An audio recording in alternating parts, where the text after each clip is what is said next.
ఓం శ్రీరామచంద్ర పరబ్రహ్మణే నమః. ఓం నమో వశిష్ఠ విశ్వామిత్ర వ్యాస వాల్మీకి సుఖాదిభ్యః. ఓం శుక్లాం భరధరం విష్ణుం శశివర్ణం చతుర్భుజం ప్రసన్నవదనం ధ్యాయేత్ సర్వవిఘ్నోపశాంతయే. ఓం నమో బ్రహ్మాదిభ్యో బ్రహ్మ విద్యా సంప్రదాయ కర్తృభ్యో వంశ ఋషిభ్యో మహద్భ్యో నమో గురుభ్యః. ఓం శ్రీరామో రామభద్రశ్చ రామచంద్రశ్చ శాశ్వతః రాజీవలోచన శ్రీమాన్ రాజేంద్రో రఘుపుంగవః. శ్రీ యోగ వాసిష్టము నిర్వాణ ప్రకరణము పూర్వార్ధము. అయితే ఆ భార్యాభర్తలు ఇద్దరూ కూడా ఇలాగ చింతించారు. జననము మరణము మొదలైనటువంటి ఈ దుర్దశ రూపమైనటువంటి దుఃఖాన్ని మరలా కూడా కలుగజేయకుండా ఉండేటువంటిది సంసార వ్యాధికి ఔషధము అయినటువంటిది ఆధ్యాత్మ శాస్త్రమే అని నిశ్చయించుకున్నారు. దానిని మాత్రమే ఆధ్యాత్మ శాస్త్రాన్ని మాత్రమే చిరకాలము కూడా అభ్యాసం చేశారు. ఆత్మజ్ఞానము ఒకదాని వల్ల మాత్రమే ఈ సంసార విసూచిక అనేటువంటిది శాంతిస్తుంది అని నిర్ణయాన్ని చేసుకున్నారు. అప్పుడు వారు ఇరువురు కూడా ఆ చూడాల సికిధ్వజులు ఆత్మజ్ఞానంతో పరాయణత్వంతోనే నిండిపోయారు. ఇంకా కూడా బ్రహ్మపరులను, బ్రహ్మగత ప్రాణులను, బ్రహ్మగత చిత్తులను, బ్రహ్మనిష్ఠులు అగు ఆత్మశాస్త్రవేత్తల యొక్క శరణాన్ని పొందారు. వారు ఆత్మజ్ఞానాన్నే అర్చిస్తూ ఉన్నారు. దానిని పొందడానికి ప్రయత్నిస్తూ కనబడుతూ ఉన్నారు. ఆ విధంగా గాఢమైనటువంటి గాఢతరాభ్యాస ఫలంగా వారు ఆత్మగత ప్రాణులై పరస్పరము కూడా ఒకరికొకరు ప్రబోధం చేసుకుంటూ ఉన్నారు. ఆ పరమాత్మ యందే ప్రీతిని నిలిపి ఉంచారు. ఇంకా కూడా ఒకరితో ఒకరు చక్కగా ఆధ్యాత్మ శాస్త్రం ఒకరు చెబితే ఒకరు వింటూ, మరొకరు చెబితే ఇంకొకరు వింటూ, ఈ విధంగా ఆ ఆధ్యాత్మ శాస్త్రము దైవికమైనటువంటి విషయాలు అన్నీ చింతిస్తూ ఒకరికొకరు బోధించుకుంటూ కేవలము ఆ ప్రయత్నంనే చేస్తూ ఉన్నారు. ఎందుకు? శరీరం అనేటువంటిది మార్పులు చెందుతోంది. యవనము నశించింది. మరి ఇక అప్పుడు శరీరం ఎట్లయినా నిలవదు అనే ప్రయత్నంలో అని వారికి తెలిసిన విధంగా ఆ శరీరం పోయేలోగానే వారు ఆ పరమాత్మతత్వమైన మోక్షస్థితిని పొందాలి. మరొక శరీరము మరి ఒక అవస్థ రాకముందే ఇటువంటి జాగ్రత్తను పడాలి అని బోధించుకుంటూ కేవలము ఆ ప్రయత్నమే చేస్తూ ఉన్నారు.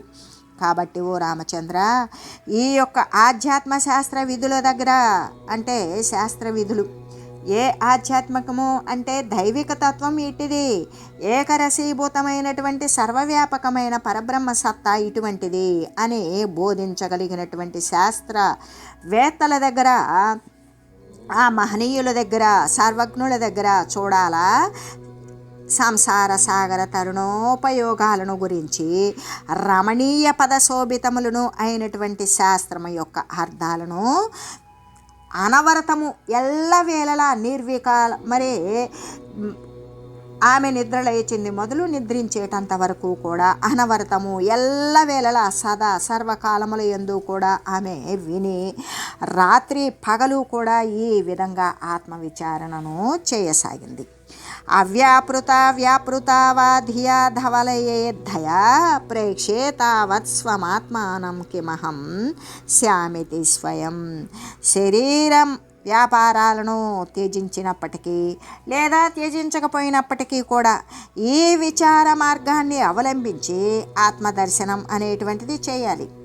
అలాగా చేసి ఆత్మదర్శనం చేసి ఈ జడమైనటువంటి కార్యకారణ సంఘాతమైన ఈ శరీరమున నేను చైతన్యాన్నో మరి లేకపోతే ఇతరమైనటువంటి దానిను నేనే స్వయంగా చూడాలి అని అనుకున్నది. ఏ విధంగా అంటే ఈ శరీర వ్యాపారాలను వదిలిపెట్టి కానీ వదిలిపెట్టకుండా కానీ అంటే శరీర జీవన గమనంతో కానీ కూడి ఉన్నటువంటి ఏ మాలిన్యరహితమైనటువంటి బుద్ధి ఉన్నదో ఆ బుద్ధి చేతనే ఈ యొక్క శరీర సంఘాతమును కార్యానికి కారణము ఏమిటి, అసలు దానికి ఎవరు, ఈ యొక్క శరీరాంతర్గతంగా ఉన్న నేనెవరు అని నన్ను గురించి నా ఆత్మను గురించి స్వయంగా విచారించి చూస్తాను అని చెబుతూ కస్యాయమాగతో కస్యాయమాగతో మోహ కథమభ్యుత్యత క్వా దేహస్తావజ్జడో మూడో నాహమిత్యేవ నిశ్చయ. ఈ సంసార రూపము అనేటువంటి మోహము ఎవరికి? అసలు ఈ శరీరం నాదని, నీదని, శరీరం వచ్చిందని, ఇటువంటి విషయాలన్నీ కూడా శరీరాల యొక్క రాకపోకలు ఏదైతే ఉన్నదో అదే సంసారం. ఈ సంసార రూపమైనటువంటి దాని మీద కోరిక, మోహము అనేది ఎవరికి ఉంది? ఈ మోహము ఎందుకు ఉత్పన్నమైంది? అసలు ఈ మోహం అనేది ఎక్కడి నుండి పుట్టింది? అది ఎక్కడ నుండి వచ్చింది? అది ఎట్లా వచ్చింది? ఎక్కడి నుండి వచ్చింది? మరి భ్రాంతి నివారింపబడితే భ్రాంతుడు స్వస్థతను పొందుతాడు కదా. ఈ భ్రాంతికి నిమిత్తమేమిటి? అసలు ఈ భ్రాంతికి మూలమేమిటి? ఏది ఎట్లున్నప్పటికీ కూడా ఈ మూఢత్వాన్ని, ఈ జడత్వాన్ని అయినటువంటి ఈ శరీరము నేను కాదు అనే మాట అయితే సత్యమే.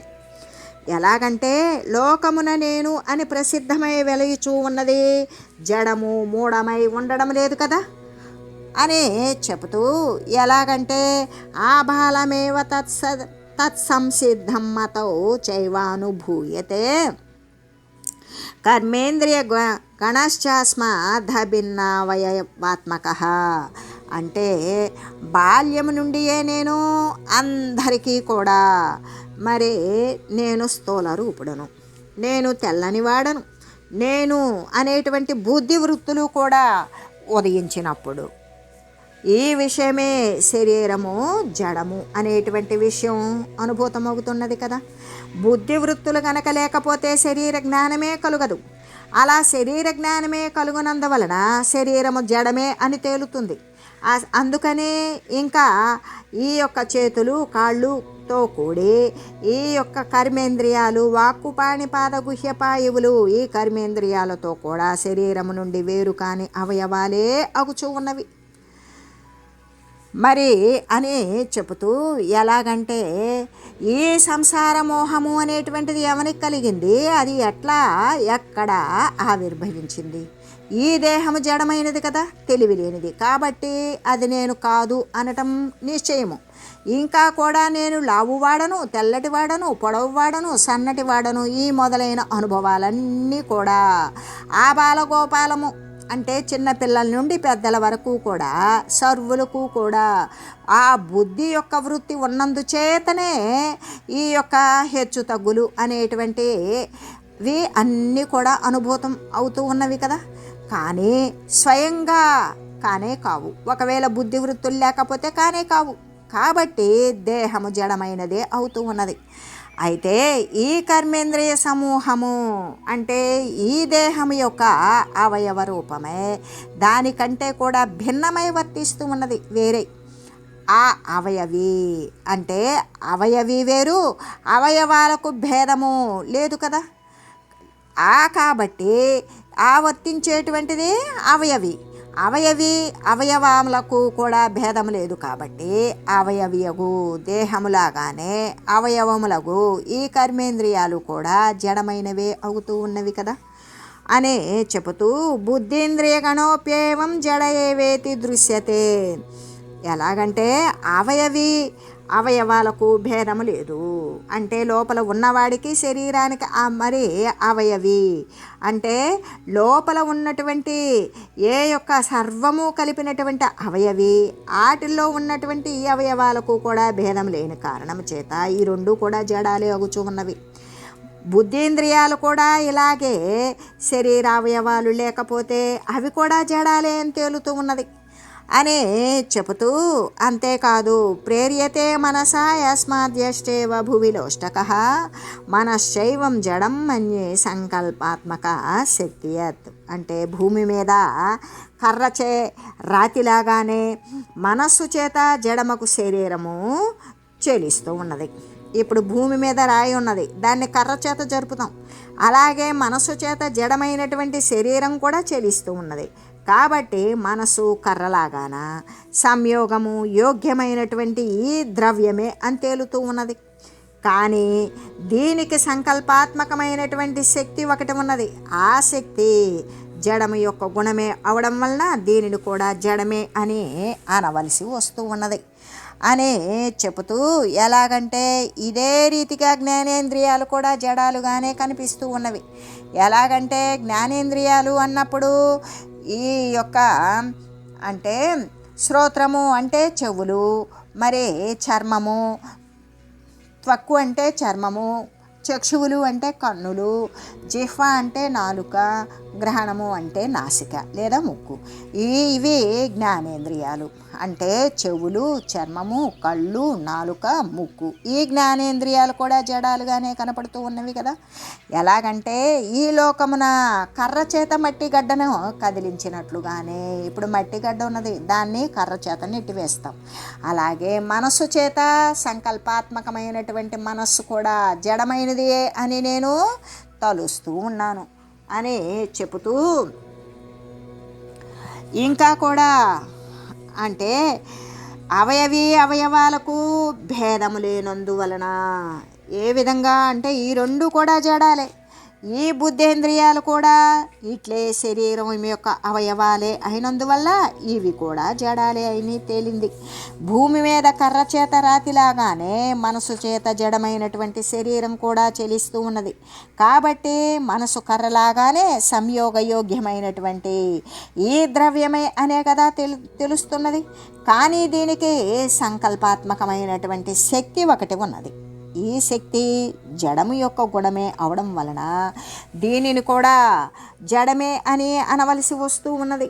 అందుకే మనకి బారరాయణుడు అంటే అనవశ్య బ్రహ్మసూత్రాలు అనేటువంటి సూత్రంలో మనకి ఇంద్రియాలని, ప్రాణాలని మొదలైనటువంటివన్నీ కూడా స్థూల దేహ అవయవాలు అని చెప్తాం. కావు అంటే లింగదేహావయవాలు అని సిద్ధాంతీకరించినప్పటికీ కూడా పండిత పామరులకై అవి స్థూలదేహ అవయవాలుగానే తోస్తూ ఉన్నందువల్ల, అవయవాలులాగానే శరీరమునందు సంయుక్తములై ఉన్నందువల్ల అవయవాలులాగానే వీని యొక్క జడత్వం కూడా సిద్ధిస్తూ ఉన్నది.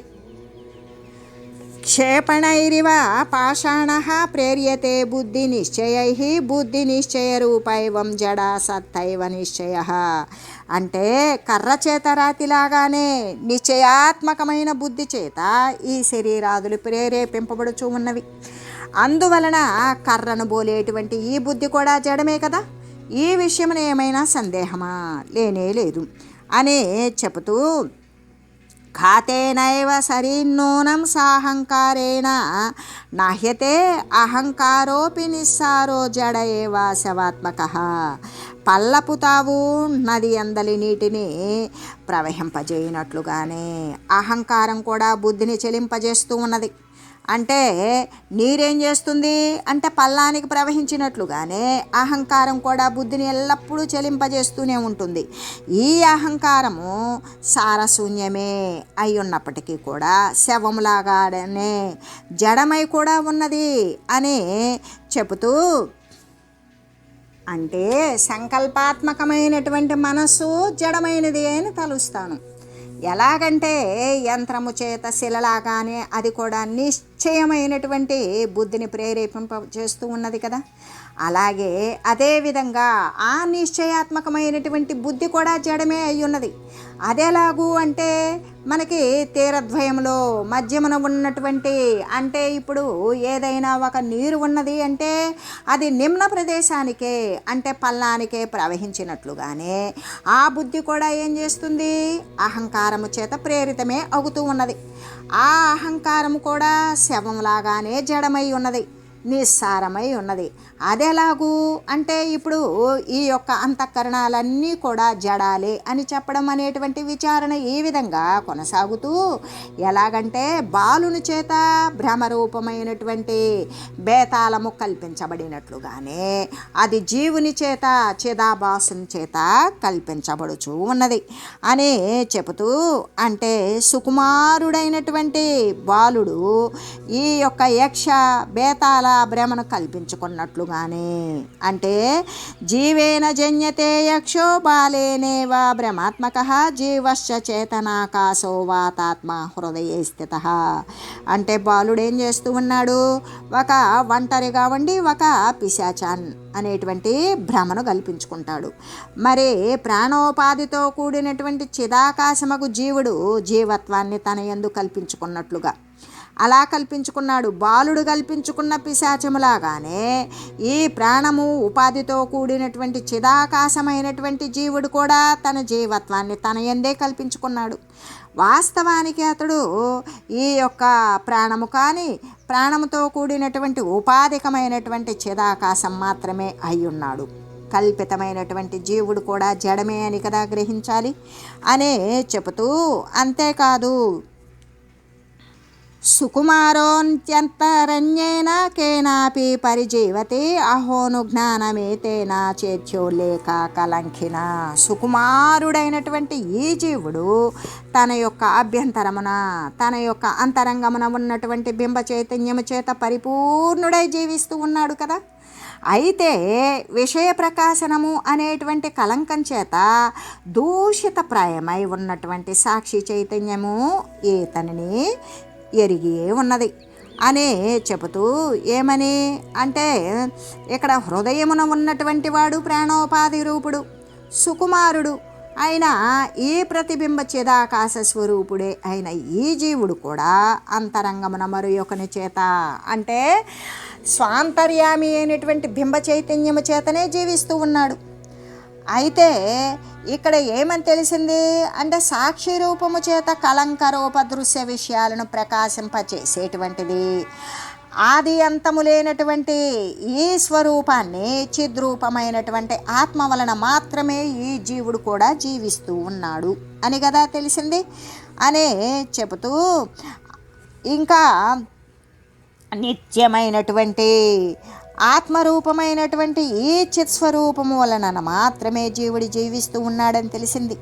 అయితే సాక్షి రూపంలో విషయాలను ప్రకాశింపజేసేటువంటి ఆ చిద్రూపుని వలనే కదా జీవుడు జీవిస్తూ ఉన్నాడు. వాయువు వలన గంధము జీవిస్తూ ఉన్నది అంటే సౌరభం లేదా వాసన. పల్లపు తావే నదీ ప్రవాహానికి ఉజ్జీవనము అంటే నిమ్న ప్రదేశము. అంటే దానికంటే కూడా నది ప్రవేశించాలి అంటే నది కంటే కూడా ఇంకా లోతైన ప్రదేశానికి నది యొక్క నీరు ప్రవేశిస్తుంది. అంటే నదీ ప్రవాహానికి పల్లపు తావే కదా ఉజ్జీవనము. అట్లాగే ఈ జ్ఞేయ విషయాలను అంటే ఈ దృశ్య విషయాల భ్రమను కొనేటువంటి చిద్రూపమే జీవునికి జీవనమై ఉన్నది.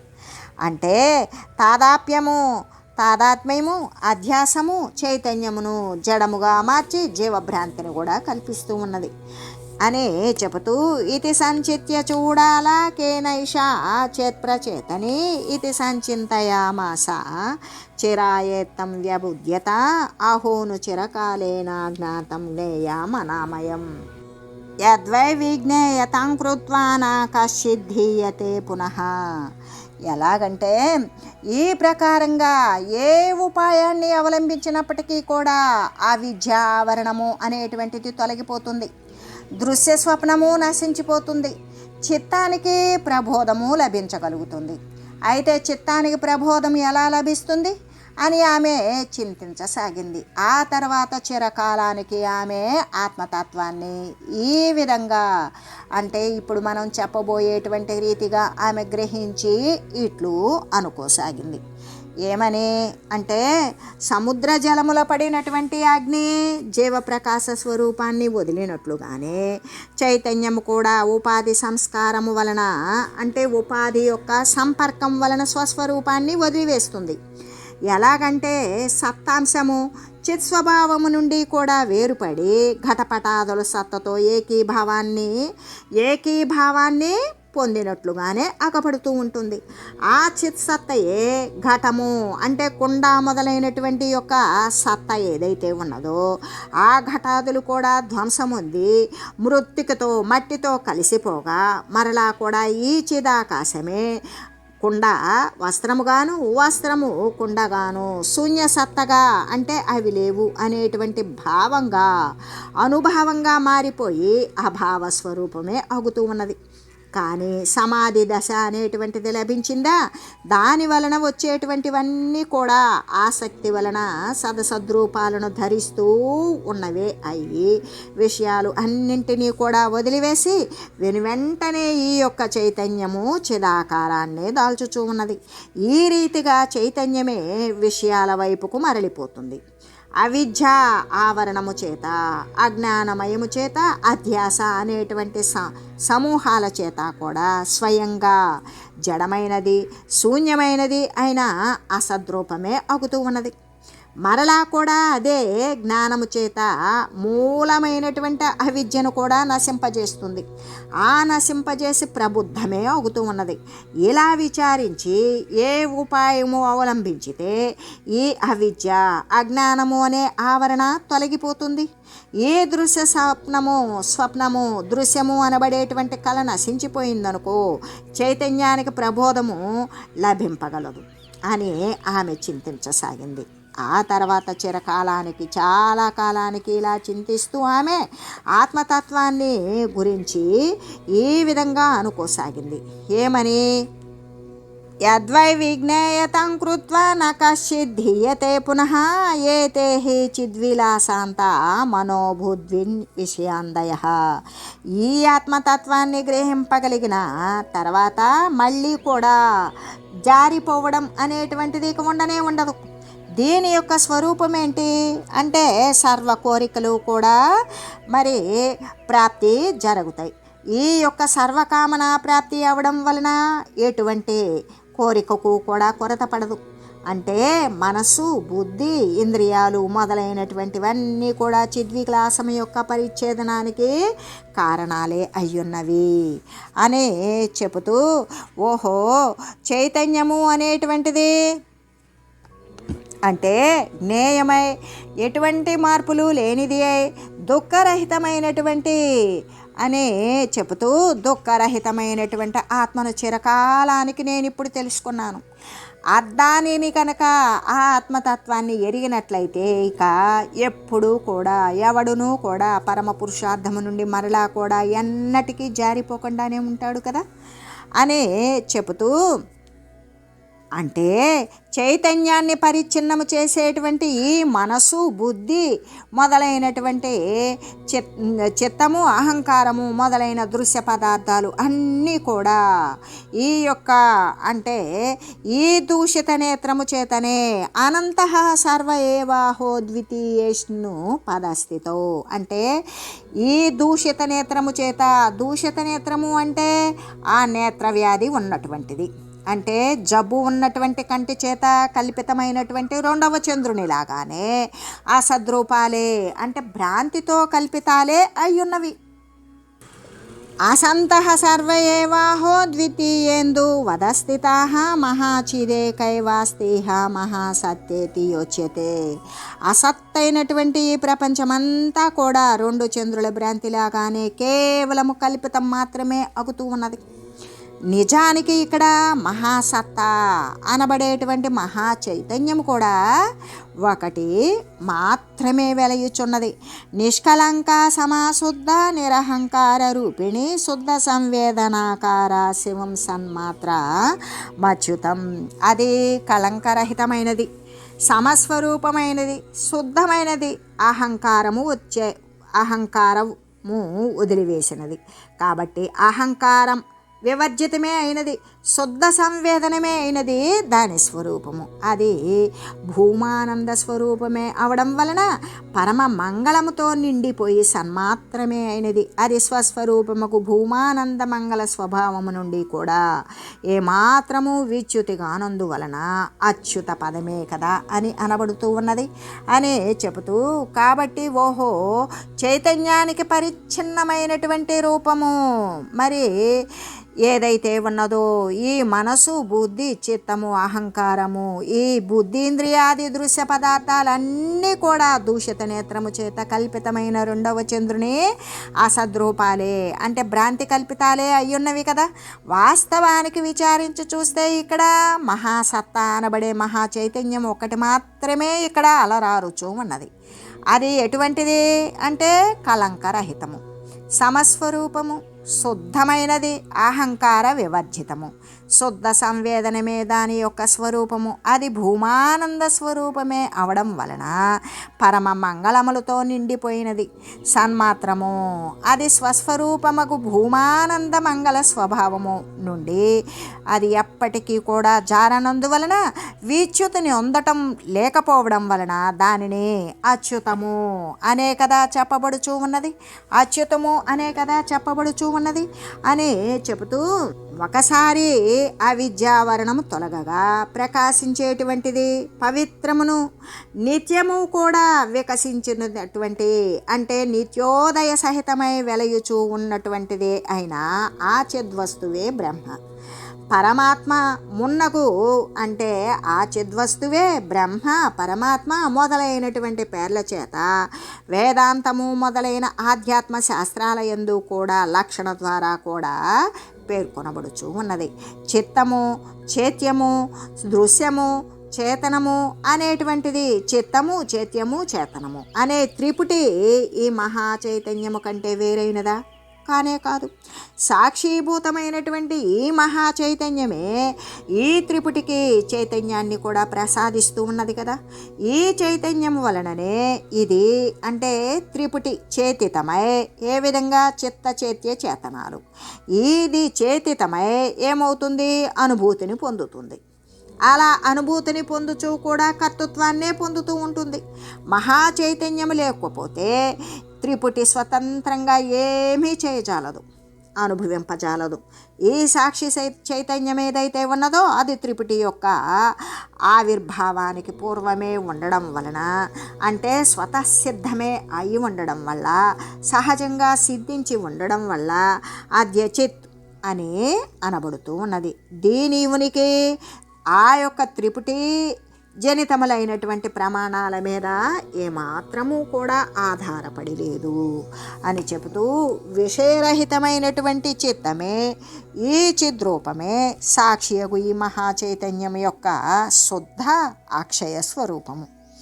ఈ మహా చైతన్యమే మనసు, బుద్ధి మొదలైనటువంటి ఇంద్రియాలుగాను, ఇంద్రియాలకు గోచరమయ్యేటువంటి విషయాలుగా కూడా అది వివర్తితమే అవుతున్నది, విస్తరిల్లుతూ ఉన్నది. ఈ వివర్తితమైనటువంటి చిదాత్మ మనసుగా, బుద్ధిగా, చిత్తముగా, అహంకారంగా మారి ప్రమాతృభావాన్ని పొందడం తోడనే జగత్తు అనబడేటువంటి భూత భౌతిక పదార్థాలను కూడా కల్పనా తరంగాల యొక్క సత్త చేతనే స్ఫురిస్తూ ఉన్నది అనే చెబుతూ, ఈ జగత్తు సత్తగా ప్రసిద్ధి చెందిన పదార్థం అయితే అధిష్టానభూతమైనటువంటి మహా చైతన్యం యొక్క రూపాంతరం మాత్రమే అయి ఉన్నది. ఈ చిద్బ్రహ్మమునకు మరి రూపము లేకపోవడం, అంటే మూర్తము, అమూర్తము అనేటువంటి ద్వివిధ రూపాలు ఉన్నాయి, రెండు రకాలైనవి. ఈ చైతన్యమే స్ఫటికమణిలాగా సంయుక్తము కాకుండానే నిర్లిప్తముగా ఉండియే ప్రతిబింబాన్ని కూడా గ్రహిస్తూ ఉన్నది. కాబట్టి ఇది జగత్ సత్తగాను, ప్రాతిభాషిక వ్యవహార సత్తగాను కూడా స్ఫురిస్తూ ఉన్నది. జగత్సత్తా అంటే అధిష్టానమైనటువంటి మహా చైతన్యం యొక్క వివర్తి శక్తి వలననే నిలబడి ఉన్నది. కాబట్టి మాయ కంటే వేరుగా ఈ జగత్తు యొక్క సత్తా అనేటువంటిది ఎప్పటికీ సంభవింపజాలదు. అంటే బంగారము చేత నిర్మితములైనటువంటి అలంకారాల విచిత్రములు అవన్నీ కూడా నశించిపోయిన వెంటనే అక్కడ నశించి స్వర్ణంగానే అవన్నీ కూడా మార్పు చెందుతాయి. అంటే బంగారం చేత చేయబడినటువంటి కటక, కేయూర ఆభరణాలన్నీ కూడా ఆభరణ రూపంలో నశించిపోతే స్వర్ణంగానే మార్పు చెందుతుంది. అట్లాగే ఈ జగత్ సత్త కూడా ప్రళయమునందు నామము, రూపము మొదలైనవన్నీ కూడా నశించిపోతే మాయా శబలితమైనటువంటి బ్రహ్మాత్మ సత్తగానే మిగిలి ఉంటుంది. ఈ మాయ బాధితమైన తర్వాత అది ఆనందైక రసస్వరూపమైన ఆత్మసత్తగానే తనను తాను అనుభవిస్తూ ఉన్నది అని తెలియజేస్తూ, ఓం మంగళం శ్రీ గురుదేవాయ మహనీయ గుణాత్మనే సర్వలోక శరణ్యాయ సాధురూపాయ మంగళం. ఓం మంగళం కోసలేంద్రాయ రామాయ రామభద్రాయ చక్రవర్తి తనూజాయ సార్వభౌమాయ జానకీ వల్లభాయ శ్రీరామచంద్రాయ మంగళం. ఓం తత్సత్.